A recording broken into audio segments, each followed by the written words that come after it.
شاہ است حسین، بادشاہ است حسین، دی است حسین، دی پناہ است حسین، سرداد نہ داد دست در دست یزید، حقا کے بنائے لا الہ است حسین۔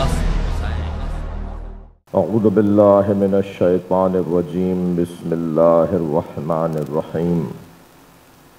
الحمد للہ الذی لا یبلغ مدحتہ القائلون ولا یحصی نعماءہ العادون ولا یعدی حقہ المجتہدون، الذی لیس لصفتہ حد محدود ولا نعت موجود ولا وقت معدود ولا اجل ممدود، فطر الخلائق بقدرته ونشر الرياح برحمته، الصلاة والسلام على الرسول المسدد المصطفى العمجد المحمود الأحمد، سيدنا ومولانا ومولى الكونين جد الحسن والحسين عاني بالقاسم محمد،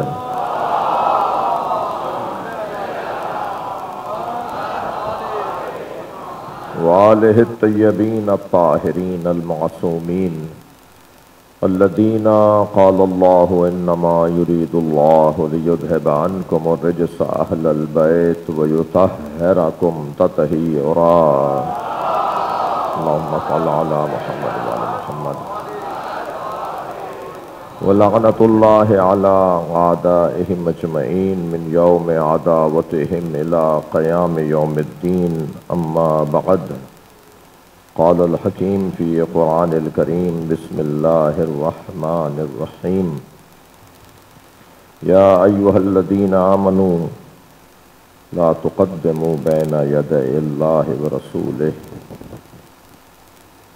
واتقوا الله إن الله غفور رحيم، يا أيها الذين آمنوا لا ترفعوا أصواتكم فوق صوت النبي ولا تجهروا له بالقول كجهر بعضكم لبعض أن تحبط أعمالكم وأنتم لا تشعرون، إن الذين ينادونك من وراء الحجرات أكثرهم لا يعقلون، ولو أنهم صبروا حتى تخرج إليهم لكان خيرا لهم، والله غفور رحيم، لكان خير رحيم، واعلموا والله خير رحيم، واعلموا أن فيكم رسول الله لو يطيعكم في كثير من الأمر لعنتم ولكن الله حبب إليكم الإيمان وزيناه في قلوبكم وكره إليكم الكفر والفسوق والعصيان، أولئك هم الراشدون، فضلا من الله ونعمة والله عليم حليم۔ صلوات۔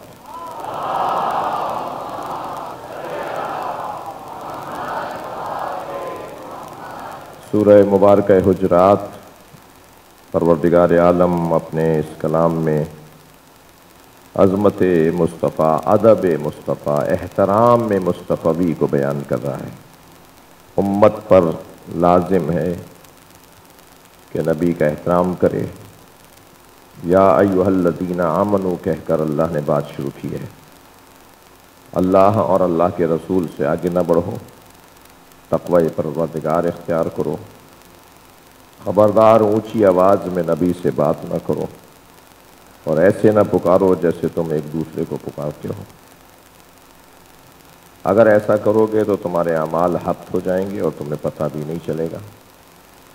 وہ افراد جو اپنی آواز کو نبی کی آواز پر بلند نہیں کرتے، ان کے دلوں کو اللہ نے تقوی کے لیے آزما لیا ہے، اور اگر وہ لوگ تقوی قلبی کو اختیار کریں تو اللہ بہت زیادہ جاننے اور سننے والا ہے۔ ان الذین ینادونک من وراء الحجرات، اور وہ افراد جو آپ کو باہر سے آوازیں لگاتے ہیں، اکثرہم لا یعقلون. اکثروں کا حال، زیادہ تر کا حال تو ویسے ہی اچھا نہیں ہے. قرآن مجید میں اللہ نے تعداد اور کمیت کی بنیاد پر فیصلہ نہیں لیا ہے. جس کی زیادہ تعداد ہو وہ حق پر ہو، جس کی تعداد کم ہو وہ حق پر نہ ہو. یہ کسوٹی کثرت جس کے ساتھ ہو وہ اللہ نے تو قرار نہیں دی. یہ ان لوگوں نے کثرت کو معیار قرار دیا ہے جنہوں نے کثرت کی بنیاد پر صحیح غلط فیصلے لیے، اور جب انہوں نے اپنی بات اس بنیاد پر منوائی کہ ان کے پاس تعداد زیادہ ہے، ان کے پاس لوگ زیادہ ہیں. اکثرہم لا یعقلون، اکثرہم الفاسقون، اکثرہم جاہلون، اکثرہم لا یعلمون. یہ پروردگار عالم نے قرآن مجید میں ایک جگہ نہیں بارہا کہا ہے کہ اکثر تو جانتے نہیں ہیں، اکثر تو جاہل ہیں، اکثر تو غافل ہیں، اکثر تو عقل نہیں رکھتے. تو کثرت کی بنیاد پر، تعداد کی بنیاد کو کبھی بھی اللہ نے تسلیم نہیں کیا ہے. اللہ کے نزدیک تعداد معیار نہیں ہے. اگر تعداد حق کے لیے معیار ہو تو پھر دنیا میں اس وقت مسلمانوں سے زیادہ مسیحی ہیں. تو پھر کہہ دیجئے کہ جو زیادہ ہے وہ حق پر ہے. اتنے سارے لوگ غلطی پر کیسے جمع ہو جائیں گے؟ اتنے سارے لوگ غلط بات کو کیسے مان لیں گے اور اتفاق کر لیں گے؟ ہاں، تو پھر کہہ دیجئے کہ مثلا مسیحی حق پر ہیں اس لیے کہ ان کی تعداد زیادہ ہے. یہ کوئی معیار نہیں ہے، کبھی سے معیار نہیں رہا. حضرت نوح کی کشتی میں کتنے لوگ سوار ہوئے؟ تو کیا حضرت نوح کی کشتی میں جو 80 لوگ، ٹوٹل 80 لوگ سوار ہوئے، تو ہم کہہ سکتے ہیں کہ معاذ اللہ، صد معاذ اللہ، خاکم بدہن خاتم بدہن، دونوں لفظ ٹھیک ہیں، کہ وہ تبلیغ میں کامیاب نہیں ہوئے، لوگوں کو وہ مسلمان ہی نہ بنا سکے؟ کہہ سکتے ہیں ہم. حضرت ابراہیم اپنے بچوں کو بے آب و گیا سرزمین پر چھوڑ کر جا رہے ہیں. حضرت ابراہیم کا کوئی ساتھ دینے والا نہیں ہے. اتنی تنہائی ہے کہ آگ میں پھینکا جا رہا ہے، کوئی بچانے والا نہیں ہے. ابراہیم کو آگ میں پھینک دیا، کوئی نہیں بچانے والا. تو کہہ دیں کہ معاذ اللہ حضرت ابراہیم نہیں کر پائے وہ کام، معاذ اللہ. جلدی جلدی معاذ اللہ جوڑ کے اس لیے بول رہا ہوں کہ کلپ کاٹنے والے بڑے ہنرمند لوگ بیٹھے ہوئے ہیں. ہماری نیت بھی نہیں ہے. صلوات پڑھ لیں ذرا محمد و عالم.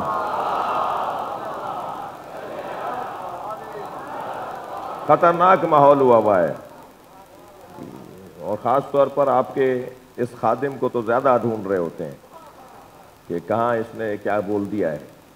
جتنی دوربینیں انہوں نے میرے اوپر لگائی ہوئی ہیں، اگر اپنے اوپر لگا لیتے تو اچھے مسلمان ہو جاتے ہیں. صلوات پڑھیں ذرا محمد و آل محمد.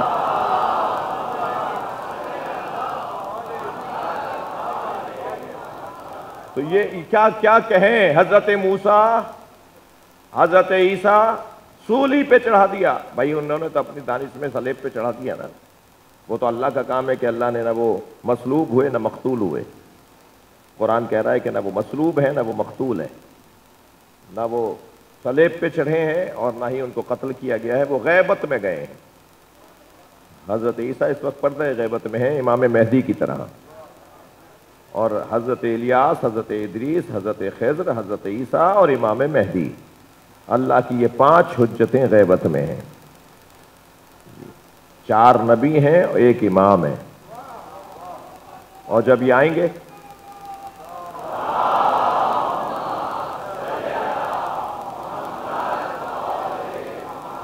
یہ ہمارے درمیان ہیں، ہمیں دیکھ رہے ہوتے ہیں، ہمارے ہاں شریک ہوتے ہیں، ہم پہچان نہیں پاتے. تو حضرت عیسیٰ کیا ہوا؟ حضرت عیسیٰ کے ساتھ اتنی تنہائی. اکثر معیار نہیں ہے، اکثریت معیار نہیں ہے. یہ اکثریت کی بنیاد پر جملہ ہدیہ کرنے جا رہا ہوں بھائی، محنت کا جملہ ہے، اکثریت کی بنیاد پر خود کو حق پر بولنے والوں سے زیادہ مجبور کوئی نہیں ہے۔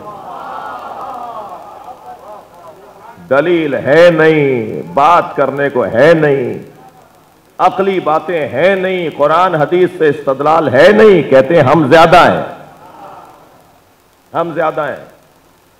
الحاکم التکاثر حتی زرتم المقابر، حالت ان لوگوں کی یہ ہو جاتی ہے کہ اللہ کہہ رہا ہے یہ ہلاکت میں مبتلا ہو گئے تکاثر کی بنیاد پر، کثرت کی بنیاد پر، کثرت کو معیار بنانے کی خاطر یہ ہلاکت کا شکار ہو گئے، یہاں تک کہ قبرستان چلے گئے قبیلے کے مردوں کی قبریں گننے کے لیے۔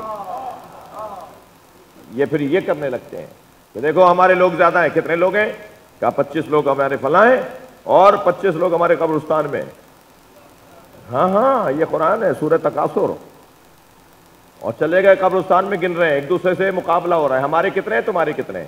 یعنی انہوں نے کثرت کو معیار بنانے کے لیے پھر انسان یہاں تک گرتا ہے کہ وہ زندوں کو بھی گنتی میں لاتا ہے، مردوں کو بھی گنتی میں لاتا ہے۔ مجھے تو کہہ دیجئے کہ نہ وہ زندہ تھے اور نہ یہ مردہ زندہ ہیں۔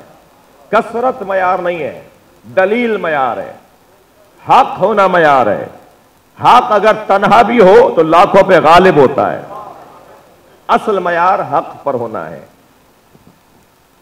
قرآن پکار کے کہہ رہا ہے کہ اگر ان لوگوں نے ان الذین ینادونک من وراء الحجرات، اے میرے حبیب جو آپ کو باہر سے آوازیں لگاتے ہیں، سرکار کا نام لے لے کے پکارتے تھے، اگر ان لوگوں نے کیا، جو لوگ آوازیں لگاتے ہیں، اگر انہوں نے ولو انہم صبروا، صبر کر لیا ہوتا کہ آپ خود باہر آ جائیں تو کیا ہوتا، لکان خیرن لہم، خیرن لہم، تو یہ ان کے لیے بہتر تھا۔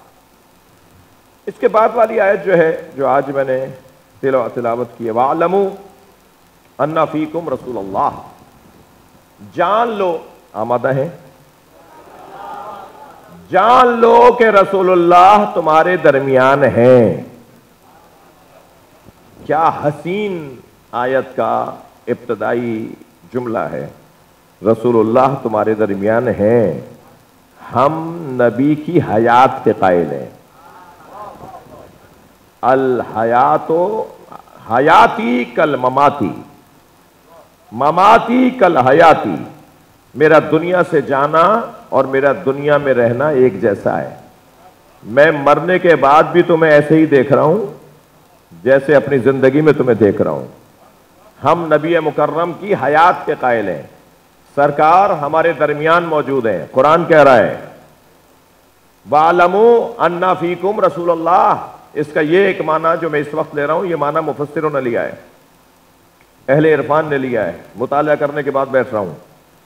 وَاعْلَمُوا أَنَّ فِيكُمْ رَسُولَ اللَّهِ، تمہارے درمیان رسول اللہ ہیں، ہمارے درمیان رسول اللہ ہیں، ہم رسول اللہ کی حیات کے قائل ہیں، رسول اللہ میں دیکھ رہے ہیں، رسول اللہ کے واقع رحلت کے بھی قائل ہیں، ہم رسول اللہ کی حیات کے بھی ہم قائل ہیں۔ جی آپ میں سے جن کی عمریں 70 سال ہیں، مثلاً 40 سال ہیں، ہمارا جو بدن ماں کے شکم سے دنیا میں آیا تھا آج وہ بدن نہیں ہے، 100% بدل چکا ہے، 100%، ایک خلیہ ایک جز بھی وہ نہیں ہے جو ماں کے شکم میں بنا تھا۔ یہ بدن میں منتقل ہو گیا، اور ہم کہہ رہے ہیں کہ ہم تو فلاں اتنے 40 سال سے زندہ ہیں۔ 40 سال سے کہاں زندہ ہو، روزانہ مرتے ہو، روزانہ اٹھتے ہو، روزانہ تمہارے بدن میں تبدیلی واقع ہوتی ہے۔